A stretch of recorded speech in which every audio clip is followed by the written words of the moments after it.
closet this morning. I went to grab my suit. I must have grown legs last night because it wasn't there. So I had to improvise. That's why I'm looking a little colorful up here today. My name is Remington Adaptability Garver, and I will be presenting to you on Jamie Dimon, the President and CEO of JP Morgan Chase. Here's a list of the sources that I use to get the information throughout this PowerPoint. I've used Bloomberg, JP Morgan Chase, Stanford Graduate School, Business Insider, American Financial Review, and a one-on-one interview that was through Business Insider as well with Jamie. So why did I choose Jamie Dimon? Well, I'm a finance major. He's a big dog in the financial world. Obviously, he's the CEO of JP Morgan Chase, which is the largest of the big four banks in America. So a little bit about Jamie Dimon's early life. He got a psychology and economics degree from Tufts University. He then went on to get his master's at good old Professor Hudson's alma mater at Harvard. He took a job at American Express. When he graduated, he was there till '85. He left with a colleague to take over a consumer financial company. He became the CFO of that and completely turned it around, and that now, through mergers and acquisitions, today is now Citigroup. In '98, he left because he was asked to leave, actually, for a company retreat that he went on with executives, a little one too many cold ones. In 2000, he became the CEO of Bank One, which at the time was the 5th largest bank. In 2004, JP Morgan Chase acquired that, and he became the CEO of JP Morgan Chase and has been since. So a little bit of the overview. I'm going to talk about his key challenges, his traits, his values, his styles, and the business results of Jamie Dimon. So some of the key challenges. With all financial institutions, you have your shareholders and your clients. You got to make money or you're not going to exist. You have your market, which is up and down all the time, and you have regulations, and the regulations continue to get stiffer. The measure of true risk was an interview with the Bloomberg. There's 3 that he really touched on. The customer dissatisfaction. Not making enough money for the customer wasn't really what he was focused on. He was more focused on not having the customer happy, and that's money as well, but more of being able to give them the customer service that they need to and offer the services that they provide. Employee turnover, that was a big one. JP Morgan, when they land, they don't have a huge turnover rate. They take care of their employees very well. They make a lot of money, but also they are a team-based oriented company. Another one was the long-term brand erosion, and that's a huge one, especially in the financial industries.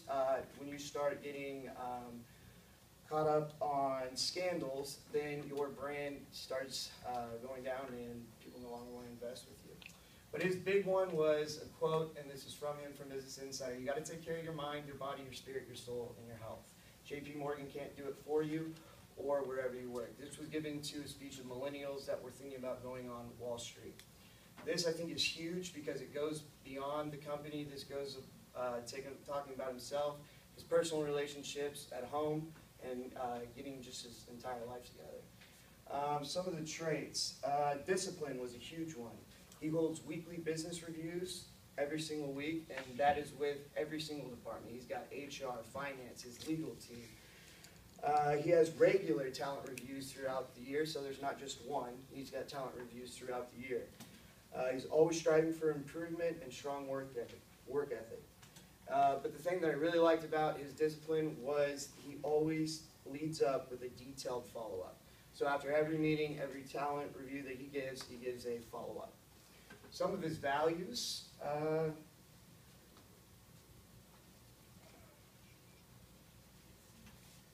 Fair treatment. He believes in treating all people with respect, from clerks to CEOs. His questions that he asks is, would I want to work for him? Would I want my child to work for him or her? Those are huge things that he has for his fair treatment. Another value was his loyalty and teamwork. He demands a lot, but he's loyal to his employees. Every department in the meetings, every week, makes it so that all departments know what's going on throughout the company, and then all of the employees throughout the company know what's going on. Morale building, was developed through fixing problems. He believes in dealing directly with the problems and not overpaying people and delivering sweet talk. So, some of us have had bosses that just kind of sugarcoat things. He doesn't believe in that. He doesn't believe in overpaying people to do that either. Some of his styles that Jamie Dimon shows, leadership styles. He maintains personal relationships with all of the bigwigs, but also other employees throughout the company. He has his leadership style with task. He organizes and aligns the role of followers, and he also has a selling leadership style. He's got high task, high relationship. As a leader, he explains decisions, motivating others to follow the course of action. So he's offering both decision, direction, and support. Business results. We've made the same dumb mistakes, just smaller and less of them. This is coming from him. This is from the Stanford Business Journal. And the results with him are, they are the largest bank in the U.S. Last year alone, they had $21.8 billion in net income just for the year 2014. They have great brand visibility because they offer more services than most other financial institutions do. They give you more of a selection, but also they treat you like family. It typically has to do with ones that invest more money with them, but they do send Christmas cards out at the end of the year, so it's just a little bit of a personal touch. They have a global presence. They now employ over 250,000 people around the world, and this is coming off after the 2008 financial crisis. The meetings, like I said, are held differently than typical meetings. They're held every week, and they have everybody in the meetings from every single department. And they have great financial positions. Since Jamie Dimon has been there, they have went from a $42 a share to a $62 a share on the New York Stock Exchange. So why is Jamie Dimon a great leader, and what have I learned? Well, his openness, his open door policy, I forgot to mention earlier, but his open door policy that he has.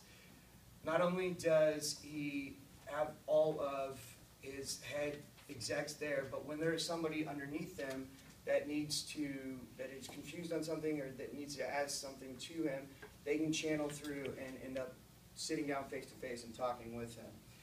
His personal accountability. He holds himself to high standards, he holds everybody to high standards, and he holds himself to a great level of integrity.